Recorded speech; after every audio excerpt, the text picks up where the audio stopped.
Oke, Assalamualaikum warahmatullahi wabarakatuh. Perkenalkan, nama saya Muhammad Luan Hakim dengan akhiran NIM 155.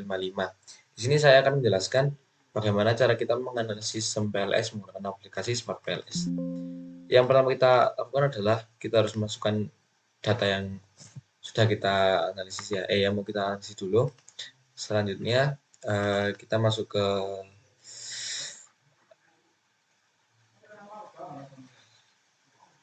pet model. Kita di sini memiliki empat variabel ya. Variabel yang pertama yaitu M sebagai minimalisme, yang kedua yaitu K sebagai kebahagiaan, selanjutnya yaitu KK sebagai kesejahteraan keuangan, dan F sebagai frugal living. Step selanjutnya yang kita lakukan yaitu masukkan semua variabel ke dalam pet model ini.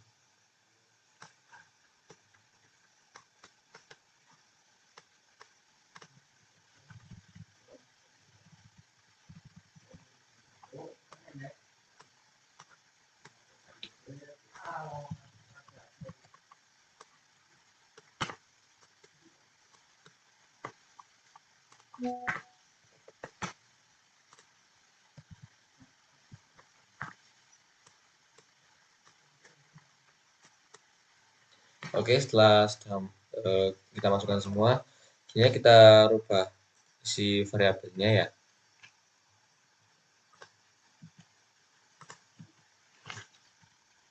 Kita rubah nama variabelnya.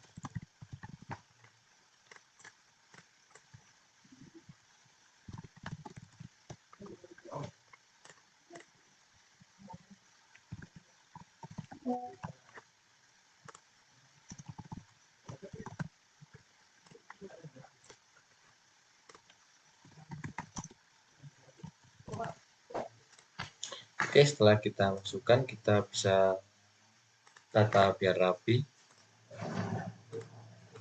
Nah, setelah itu kita konekkan semuanya ya. Kita konekkan. Nah, kenapa kebahagiaan kita taruh tengah? Karena kebahagiaan ini saya jadikan sebagai mediasi, dan kesejahteraan keuangan ini sebagai endogen. Nah, setelah kita konekkan semua ini, selanjutnya kita calculate.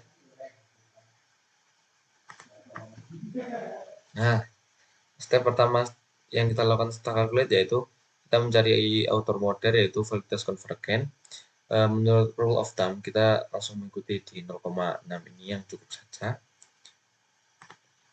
Nah, kita bisa lihat di outer loading. Nah, bisa kita lihat di sini masih banyak yang di bawah 0,6. Nah, caranya itu kita langsung ke sini, kita hapus semua yang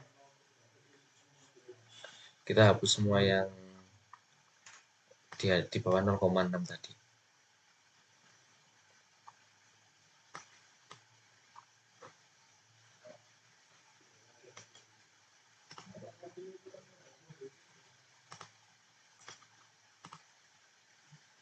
F13, F15, F15, F2, F3.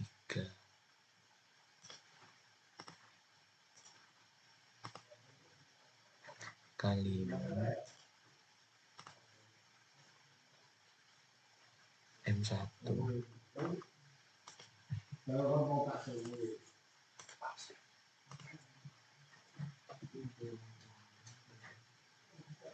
Loh, Beb. Oh, Kak.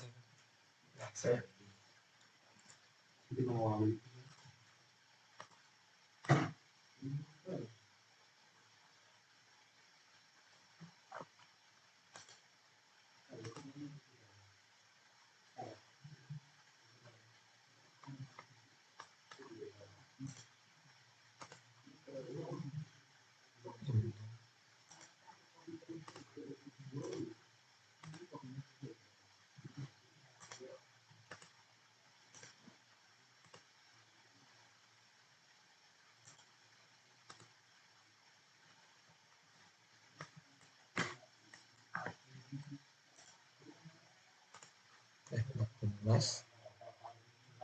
M1 M3 F16.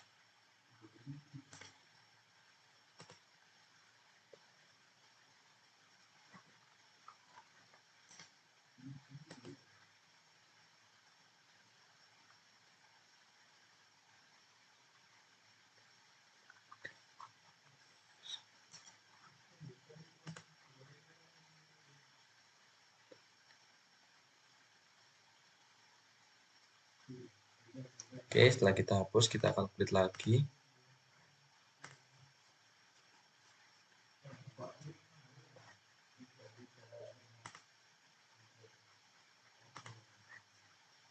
Maaf ya, tadi kameranya tidak kelihatan.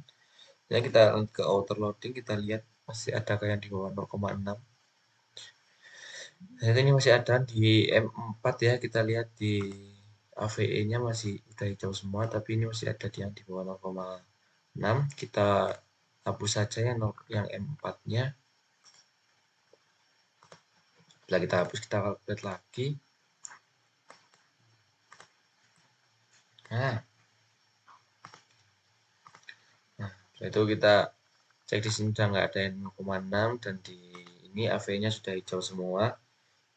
Dan berarti di rule of thumb-nya ini semuanya di atas 0,6 cukup, berarti semuanya valid ya. Yang di average value-nya juga AVE-nya di atas 0,5. Kita lihat ya di atas 0,5 semua, berarti valid. Selanjutnya yaitu validitas diskriminan. Kita pertama cari yang cross loading ini, yaitu korelasi antar indikator dengan konstruksi variabel lebih besar dari indikator instrumen pada konstruk variabel lainnya. Kita cek di cross loading.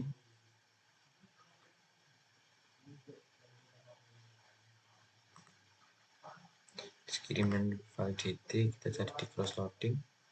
Jadi kita lihat di sini maksudnya yaitu variabel yang ini variabelnya harus lebih besar daripada variabel yang lain. Seperti yang bisa kita lihat di sini KK kebahagiaan ini lebih besar dari kesejahteraan ini lebih besar dari yang lain, yaitu nah lihat Frugal Living ini 0,6 besar dari yang lain. Dan kita lihat K ini yaitu kebahagiaan 7,5 di atas lebih besar dari yang lain ya. Ini yaitu KK 0,6 ini lebih besar dari variabel lainnya. Yang terakhir yaitu M 0,71 yaitu lebih besar dari yang lainnya. Berarti cross loading ini kita anggap valid. Ini yaitu Fornell-Larker dengan rule of thumb-nya yaitu nilai akar AVE korelasi itu variabel yang sama lebih besar dari korelasi yang konstruk variabel lainnya.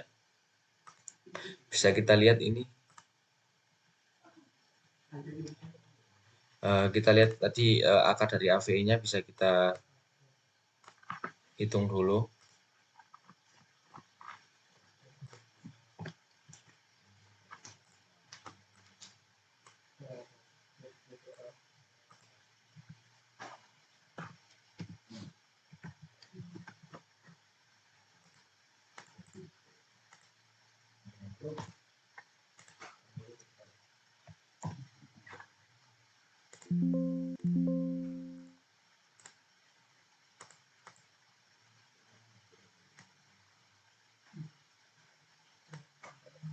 Nah, bisa kita lihat di sini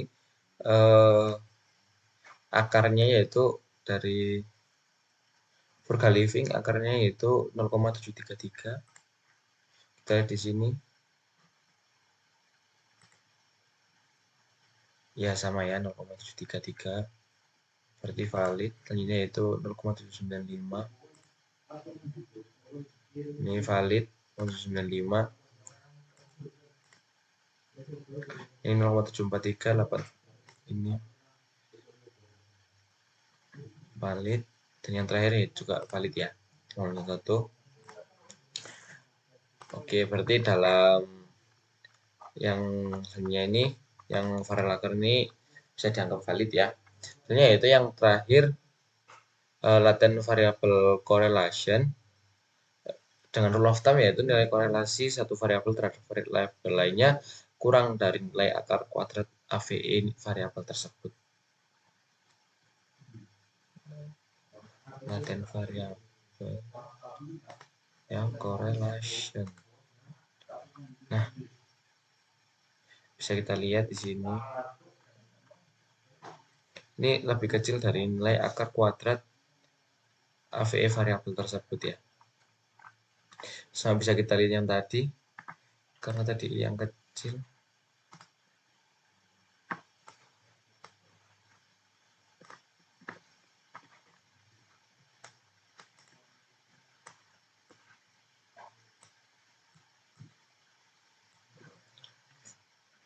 Bisa kita lihat ini semua lebih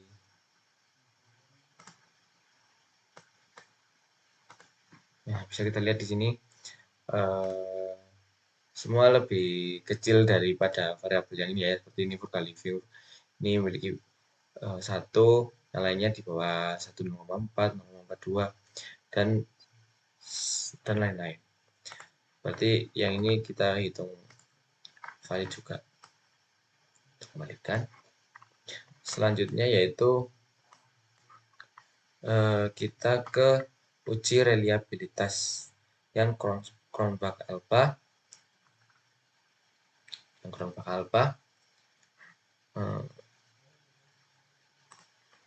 Oke. Ini kita bisa lihat di construct reliability and validity. Construct reliability and validity Cronbach. Kita lihat di rule of thumb-nya, yaitu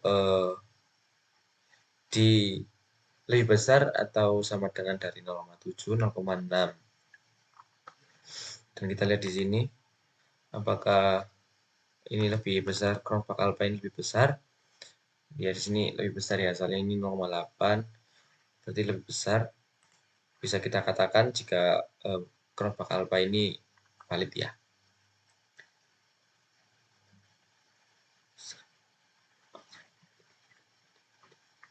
Dan kita bisa lihat selanjutnya yaitu composite reliability. Kita bisa lihat di construct reliability and validity, yaitu rule of thumb-nya lebih besar sama dengan dari 0,70. Kita lihat ya, Cronbach alpha-nya lebih besar dari 0,70 ya. Berarti bisa dikatakan valid. Baik, selanjutnya kita akan ke model fit. Di model fit ini kita akan menjelaskan tentang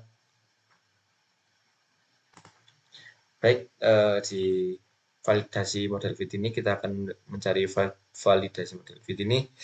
Kita mencari parameternya yaitu SRMR, DULS, DG, sama G-square ya. Itu sama NF ini bisa dalam satu sekali cari, yaitu kita bisa cari di model fit. Kita buka model fit. Nah, bisa kita lihat di ini untuk SRMR jika lebih kecil dari 0,10 maka bisa dihitung model fit. Kita lihat ya, ini 0,070 lebih kecil, jadi valid ya, ini memiliki model fit. Selanjutnya yaitu DULS. DULS lebih kecil sama dengan dari 0,05 bisa dikatakan model fit. Kita cek ini lebih besar. Oh, ini lebih besar, mohon maaf ya, ini besar. Nah, itu DG lebih besar dari sama dengan 0,05. Kita cek ini di DG 0,247, berarti valid ya. Ini yaitu G-square. Baik, selanjutnya yaitu G-square, yaitu kali 2 kita total dulu indikator kita. Di sini kita memiliki memiliki total 19 indikator ya. Jika kita lihat di rumusnya ini, total indikator dikurangi 1 dan kita lihat di sini. Karena tadi 19 kita kurangi 1 jadi 18 dan saya ambil dari yang 5%-nya. 18 yaitu 28. Sekarang kita cek validitasnya. Digit square ya kurang dari 28 tadi. Seperti yang dikatakan ini. Oh, lebih besar ya, lebih besar. Maaf, lebih besar. Nanti bisa dikatakan model fit-nya fit ya. Selanjutnya yaitu NFI mendekati NFI ini harus mendekati nilai 1. Kita cek lagi. Ya, 0,819 ini mendekati dari 1. Selanjutnya yaitu kita mencari GOF, yaitu akar dari AVE dikali rata-rata R square. Itu kita hitung dulu AVE-nya. Oh, tadi sudah ada. Yaitu yang belum ada R square. Kita hitung dulu. R square ini yang digunakan ya.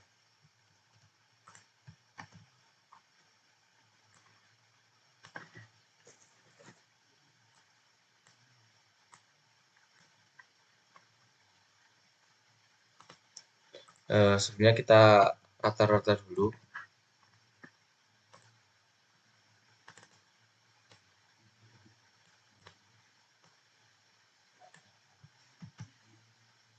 Setelah kita rata-rata, kita akar.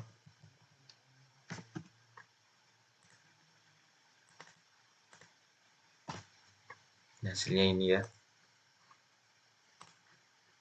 Kita kurangi dulu komanya.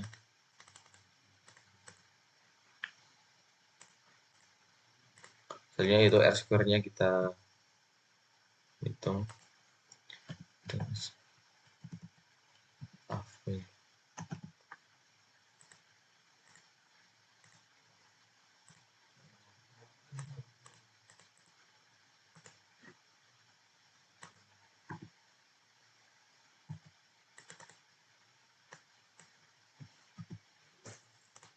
Oh, maaf.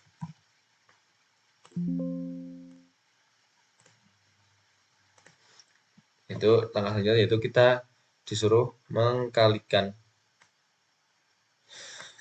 Di sini kita disuruh mengkalikan rata-rata AVE dan rata-rata R square-nya.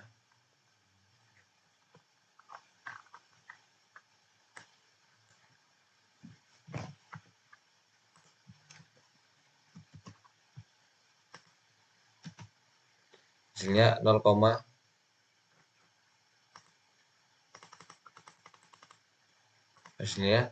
3.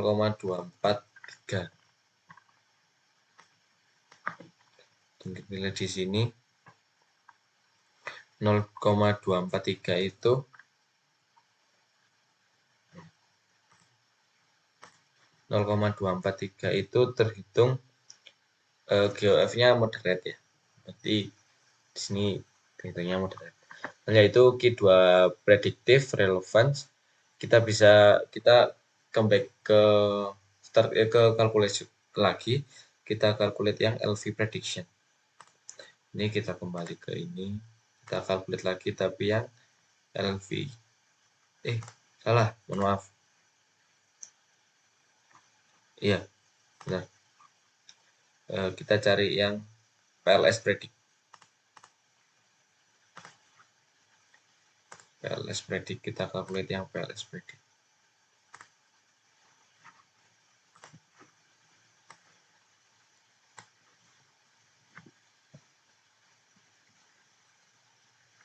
Nah, setelah ini kita pergi ke LV prediction summary.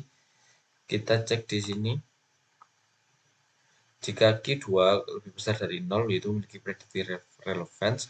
Jika Q2 kurang dari 0 yaitu kurang memiliki prediktif. Jika 0,02 yaitu lemah, 0,15 itu moderate, dan 0,35 itu kuat. Sekarang kita cek. Di sini Q2 prediknya 0,21. Berarti di sini terhitung moderate ya. Misalnya jika di yang kesejahteraan keuangan ini juga 0,176, yaitu kehitung moderate juga. Nanti fit ya. Selanjutnya yaitu kita lanjut di inner model.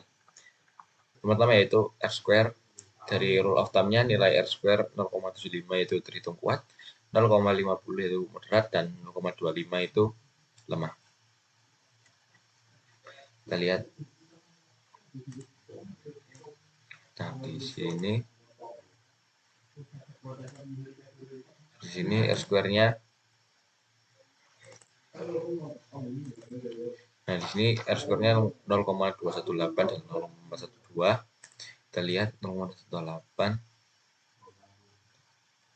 Nah, ini berarti terhitung lemah ya. Nah, yang di adjusted-nya itu 0,4 tadi, itu terhitung moderat. Selanjutnya yaitu signifikansi pengujian hipotesis. Kita cari di calculate bootstrapping. Jadi kita calculate lagi yang di bootstrapping. Kameranya hilang. Maaf.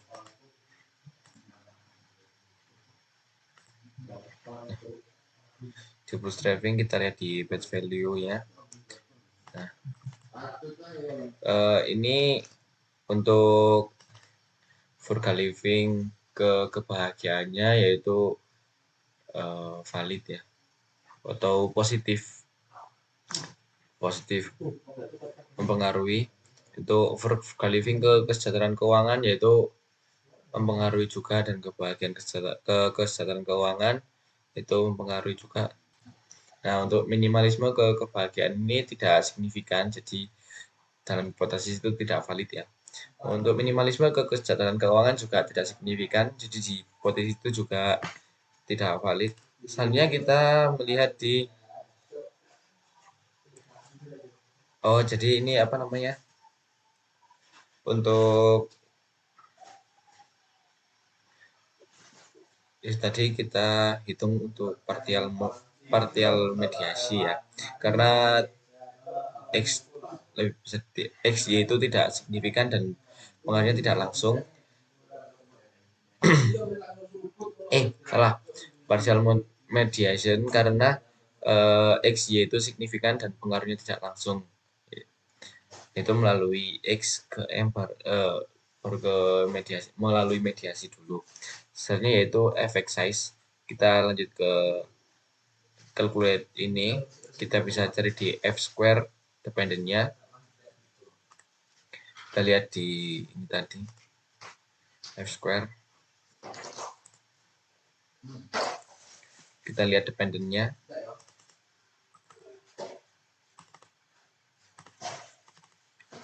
Nah, dependent-nya ini kita lihat jika kurang dari 0,02 yaitu efeknya kecil, jika 0,02 sampai 0,15 yaitu efeknya sedang, jika lebih besar dari 0,35 itu efeknya besar. Kita lihat di sini 0,035, jadi di sini efeknya besar ya. Maaf, ini 0,18 dan di sini berarti 18 tadi berarti efeknya sedang. Baik, terima kasih. Itu saja dari saya untuk penjelasan mengenai SEM PLS melalui Smart PLS. Mohon maaf jika ada salah kata atau salah penjelasan. Wabillahi taufiq wal hidayah. Wassalamualaikum warahmatullahi wabarakatuh.